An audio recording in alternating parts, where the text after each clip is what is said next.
All right, guys, welcome back to Everything College Football Podcast. Today, me and Nick are on 2024 preview and prediction for the Kansas Jayhawks. Looking at this coaching staff, Lance Leopold enters his fourth year as head coach. Jeff Grimes, Jim Zambrowski will be the OCs. Brian Borland and then DK McDonald will be joining him as the defensive coordinators. 9-4 season, first winning year since 2008 for the Jayhawks. Looking at the offensive side of the ball, putting about 35 points per game last year, and they're getting almost everybody back. It's only 7 starters. One of the big losses, Jason Bean at quarterback, and then Dominic Puny at tackle. They get back Jalen Daniels, though, who's been really, struggled to stay on the field. Tremendous athlete, though. Allows him to be productive in the run game. He can escape the pocket where he can throw on the run. Has great speed.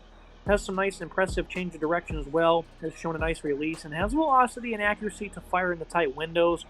Arm strength and the accuracy does waver a bit downfield. Despite being a good athlete, isn't an elite game changer yet with his legs. Needs to improve his mechanics and vision. And again, durability has just been a major issue for him during his career, Nick. This is a guy who can really break some school records, but first you got to be able to remain healthy.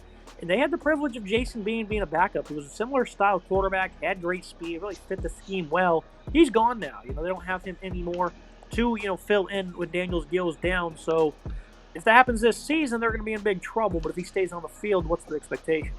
If Daniels can stay healthy, this offense has an absolutely untapped potential. He scored 34.8 points per game last year. They were, a top 10 unit rushing the ball. They were a top 10 unit in terms, top 20 unit in terms of yards per game, a top 20 unit in terms of points per game. They're a really solid unit top to bottom. Daniels is an incredible, tremendous athlete who is really solid in the run game, the pass game, but that injury obviously derailed his season, and they had to go rely on Bean. He was playing really solid at 75% comp rate prior to the injury, 705 yards, 5 touchdowns, and 1 interception, plus a lot of yards on the ground as well, was productive on the ground early on. And then you plugged in Bean, who was really solid, had a great year, but now Bean's gone. Cole Ballard's is the backup, who had 3 picks and 1 interception in limited snaps last year. So if Daniels goes down, this offense finds themselves in a lot of trouble, in my opinion, without Bean there behind him. If Daniels can stay fully healthy, I think this offense will score over 35 points per game this year. But if he gets hurt, this offense will find itself in a ton of trouble. This run game should be great, even with the departure of Andy Kolanecki as the offensive coordinator. Obviously, top 10 nationally last year doing that, but they get back Daniels with his great legs, and Devin Neal, has the patience and burst to really thrive in zone. Has shown impressive ability in the open field to pick up chunk plays. Runs through arm tackles with ease, a very efficient runner. And obviously, they get back Daniel Highshaw, Sevian Morrison as well, both been in the program for years. Highshaw at 5'10", 220. He's proven to be a very good number 2 runner. Wasn't all that effective back half of this season, but is impactful in spurts. Morrison only seeing a few snaps during his career, but for the most part, all 3 of these rushers have been in the program for a couple of seasons now, Nick, and that's just very great to see, as they have established continuity and guys that want to stay here and play for this football team. It's great when you can have that sort of continuity. This is a top 10 unit running the ball last year, 206 yards per game on the ground. Obviously, new offensive coordinator this year will certainly make that a little bit different as they kind of potentially change what they're doing. But they return some really solid backs to start things off with Devin Neal, 1,280 yards rushing, 16 touchdowns, 16.3 yards per carry. Incredible numbers really for him. Daniel Henshaw is a really solid back, 626 yards, 5.2 yards per carry, and 1 score for him. Sevian Morrison, farther down the depth chart, had a touchdown last year as well. So these are 3 really solid backs. I really like what this running back unit has. Neal obviously leads the way. He's got the pace to set here. He's a really good player, really solid, get those big chunk plays, great great footwork, cutting ability, really good field vision, and Neal is an incredible back who I'm super excited to watch again this year. You look at the wide receiver room, they get back their top 4 pass catchers, 3 of which had 550-plus yards each last year. Lawrence Arnold, a taller, slimmer pass catcher at 6'3", 200. It's going to go to X for them. The Z is going to be occupied by Quentin Skinner at 6'5". It's been a big play pass catcher as he has less than 30 grabs each of the last 2 seasons, but picks up good production. Luke Grimes back to occupy the slot, showcasing elite hands. With only 1 drop over the last 2 seasons, Yak has been limited, but a more than reliable weapon. Trevor Wilson was a good player for Buffalo many years back with Leopold. Didn't see the field in 22. Was able to make some big plays despite slowing production overall. Jared Casey is going to step into the top tight end role. 8 touchdowns over the last 3 years. Only a few grabs per season, though, at this point. But has been a trusted red zone option. Deshaun Haneke from Iowa State, who didn't play last year. Made some impressive plays in 22. Respectable ad there. Another part of this offense, Nick, where they have guys who probably could have went and played elsewhere, especially Arnold and Grimm. Now they stay put here to be a part of this offense. I mean, the supporting cast is looking lovely.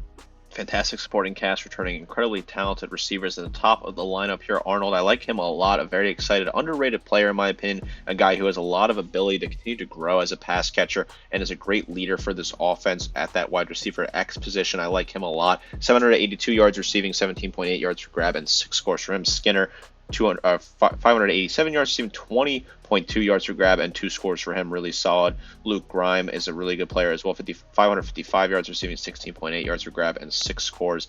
Decent numbers across the board there. Wilson, could he break out this year and have more production? I think it's possible. He had 195 yards receiving, 17.7 yards for grab, and 2 scores. Jared Casey as well. Further down the depth chart, had 2 touchdowns and 107 yards on 9 grabs. Devin Neal is also involved in the pass catching game as well. He had a touchdown and 217 yards, 8.7 yards for grab out of the backfield. So this is a very dynamic offense that has a lot of really solid players catching passes and some solid tight end play as well. Look at the offensive line. Obviously, again, they replaced an elite left tackle, Dominic Puny. Calvin Clemens is 6'7", 315. Didn't see the field much, only 2 games during his freshman year. Didn't really show much there. Michael Ford was really good at both guard spots. Bears are slotted in left guard. Iowa State transfer Daryl Simmons, though, was an above-average player over 4 years. Plenty capable of finding a role on this interior line. Kobe Baines is 6'4", 315. Really earned his stripes at right guard, so the path for Simmons will be tough. Center's a weak spot for Kansas. Shane Bumgardner transfers in from Tiffin. And Bryce Foster, late add from Texas A&M, really started off his career on a high note. Massively regressed over the last 2, though. And then last year started right tackle Bryce Kubeladui. Returns to 6'6", 315 and showed good consistency. Offensive line should be a relatively strong unit. I like the size here. They got some nice athletic linemen, not too big up front, so it certainly allows this run game to thrive. I think this offensive line will be fine despite losing, again, an NFL draft left tackle, Nick. What do you make of this unit that has also taken major strides during Leopold's tenure? Leopold has certainly started building in the trenches. When you inherit a program that's been down in the dumps forever, building the trenches is certainly a good way to start and get things going early on, and that's what he's done at this program. I think Calvin Clemens is a really solid left tackle who got some good experience last year. Michael Ford Jr. as well, solid on that left side there. Kobe Baines and Bryce Koblik as well are 2 guys that are solid on the right side. I think this is a unit that's not too bad at all. They added some solid players. Shane Bumgardner, he's a transfer add. Want to see what he looks like. He is going to try and jump in there at that center. It's always been a weak spot here the last couple of years for Kansas. Can they find a reliable center? Did they get one out of the portal finally? Certainly something you want to keep your eye on.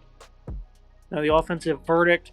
This is a team that added 5 guys in the portal, lost 5, returned 7 starters. Plenty of weapons to serve. The Jayhawks' offensive construction has been impressive as these are now respectable football players who can compete. This is a good supporting cast of production and experience all around.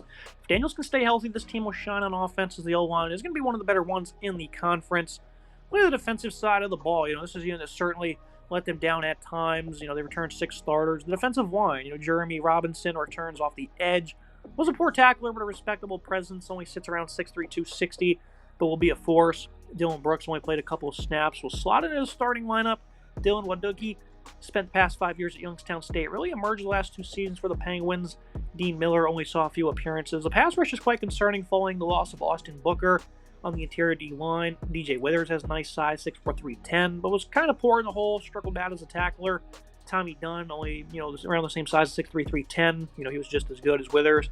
Caleb Taylor, 6'4", 315. These guys have some respectable size, tad bit of experience, but these players weren't anything too special last fall. Javier Garrett does bring some upside after 5 years at North Dakota State. Undersized, though, was 6'2", 280. What do you make of this defensive line, Nick? This is a team that was 90th against the run last year. Only sense of pass rush production really seemed to come from Booker. Robinson did have 4.5 sacks, but after that, not much you can look to. This is a unit that I'm a little concerned about. I think, when they lose Booker, that's a tough loss because he was really solid for this team with those double-digit tackles for loss plus 8 sacks there. That's tough replacement. DJ Withers had 10 tackles last year for this team. He needs to find a way to get some more tackles. Certainly need to find a way to improve his standing on the depth chart. I think he can certainly work on that. Jermaine Robinson, 25 total tackles, 6 tackles for loss, 4.5 sacks, 6 pass breakups. Really solid numbers there. He's going to be a guy they're going to look to very early on for this team. Dylan Brooks as well is a guy they want to look at. 5 tackles in limited snaps last year. They added a solid player, in my opinion, in Darrett from North Dakota State. He's a guy, Javier Derrick, that has some good experience playing at the FCS level, kind of jump up here and hopefully find his way in a tougher, more serious environment in this new conference, a new level at the FBS level. This is a defensive line that has some decent pieces, but they're going to have to find a way to step up early on and get after the quarterback, because that sack production has to come from somewhere. Linebacking group is a bit of a concern. Tawan Berryhill was as bad as it gets. Was a big liability in all areas for the Jayhawks. Likely to be a full-time starter, though. I think he'll need to showcase some big improvements. Cornell Wheeler, on the other hand, was better and more consistent. Just wasn't on the field all that much. J.B. Brown was the third leading tackler, and also provided respectable consistency. Should probably be in the starting lineup. Dylan Downing on the 2 deep as well. Didn't play last season. Struggling group here if it seems capped upside. But we've also seen the rest of this roster really develop, Nick, in key areas, and I think linebacker could be next, but right now, I'm very worried. Berryhill was not very good for this team, 37 total tackles and missed a lot of tackles, 2 tackles for loss and a sack for him. Cornell Wheeler, 28 total tackles, 4 tackles for loss, plus a sack and an interception for him. He was a little bit better there at that middle linebacker, but the depth chart's not great down the bottom there. The rest of the unit is kind of weak. This is certainly a concerning unit when you look at it. J.D. Brown, is he going to be able to step up? Downing, is he going to get some reps this year? This is definitely a unit that concerns me. The middle of the defense is looking very weak. Look at the secondary. This has proven to be a sturdy unit. Kobe Bryant has been an exceptional player.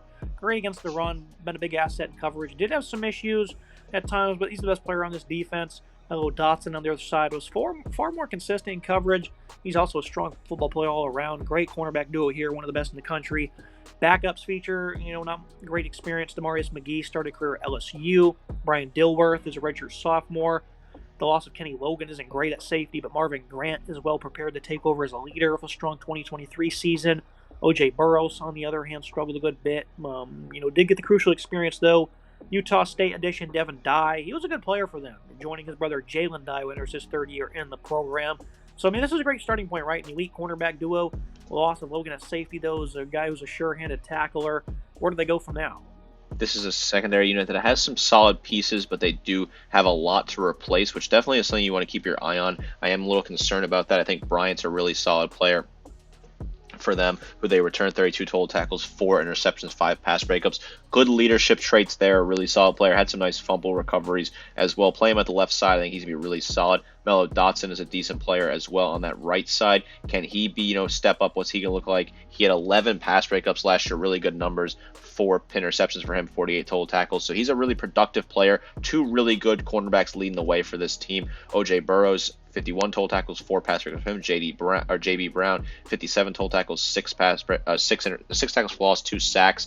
Marvin Grant, 52 total tackles, 4 tackles for loss, and Jason Gillum, 19 total tackles, plus 1 each in terms of tackles for loss and sacks. Secondary is the best part of this defense. Certainly going to be a unit that you want to keep your eye on. I think they're a very talented unit that returns a lot of solid pieces. Now you look at the verdict for this side of the ball. Jayhawks defense has come a long way. It's now a respectable unit. I remember a couple years ago they were dead last in scoring. Certainly still has flaws, and those lie within the front 7, or the pass rush is iffy. The linebacking group seems to have limited upside.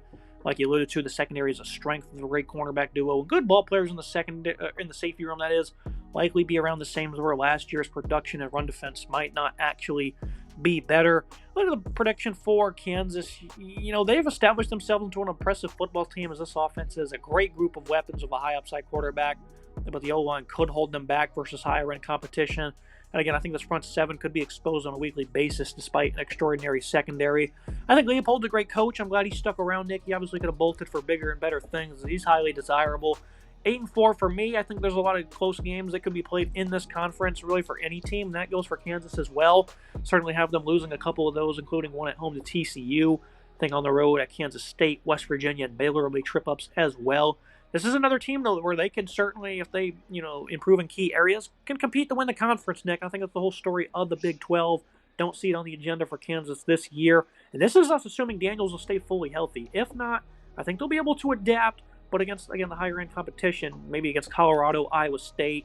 I don't really want to call them higher-end competition, but you know what I mean. Guys that would be able to compete against them if they didn't have that, starter at quarterback, especially the Buffaloes being able to beat them. So it could be a disaster for Kansas, though, Nick. I don't anticipate that happening, though.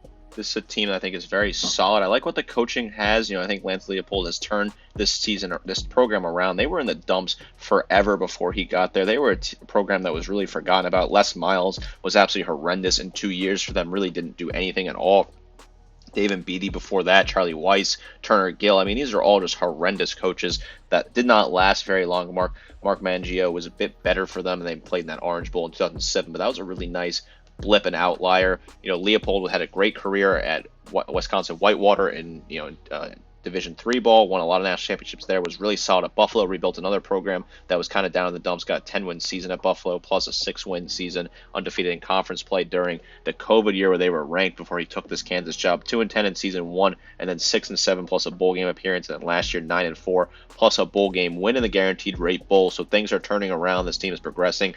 I'm at 7-5. I think there's some tough games on the schedule. I have them losing to Iowa State as well as all the other games that you have them losing on the list there. Pretty easy, straightforward non-conference. At Illinois could be a trip up, but overall, the schedule is straightforward here. I do like what the schedule has, and I really like what this team can do. Here for today's episode. As always, Nick, appreciate you joining me, breaking down the Jayhawks. No longer the bottom feeder of this conference. I'm glad to see the improvements they're now making. Certainly a fun team to watch. I'm glad they've got themselves back to relevancy. Make sure you guys like, comment, subscribe. See you next time.